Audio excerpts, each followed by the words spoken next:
உங்களுடைய career கிராஃப்ல sir, ஒரு படம் வந்து நல்லா ஜாலியா ஒண்ணு பண்ணிட்டு, அதுக்கப்புறம் ஒரு மாஸா பண்ணுவோம். அதுக்கப்புறம் ஒரு சைலன்ட்டா ஒரு படம் பண்ணுவோம். இல்லை அந்த மாரி அப்படி ஏதாவது என்னை பொறுத்த வரைக்கும் கதை தான்.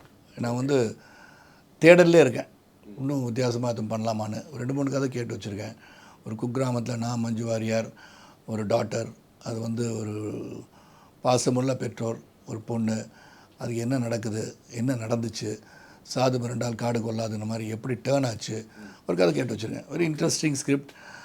அது வந்து எல்லாம் எலெக்ஷனுக்கு அப்புறம் ஆரம்பிப்போம்.